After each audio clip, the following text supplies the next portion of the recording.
మన పక్కన పడినటువంటి బాంబు పేలొచ్చి పేలకపోవచ్చు. మన కళ్ళెదురుగుండా మన ఎదురుగుండా వచ్చిన సునామీ మన మీద పడొచ్చు పడకపోవచ్చు.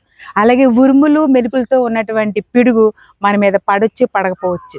కానీ ఏ మనిషికైతే అహంకారం ఉంటుందో, ఈగోయిస్టిక్ పర్సన్ ఉంటారో ఆ వ్యక్తిని పంచభూతాలు కానీ కాలం కానీ అస్సలు విడిచిపెట్టదు.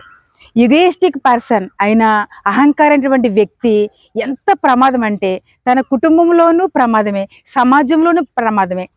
అహంకారి అంటే ఇంక అన్ని నా వల్లే, నేనే అంటము, ఎదురు వ్యక్తిని కించపరచడము, ఎదురు వ్యక్తి యొక్క అహాన్ని దెబ్బ కొట్టడము, ఈ చాలా ప్రమాదకరమైన పరిస్థితులు. ఎవరికైతే అవి ఉన్నాయో చాలా నష్టం. అస్సలు కాలం విడిచిపెట్టదే.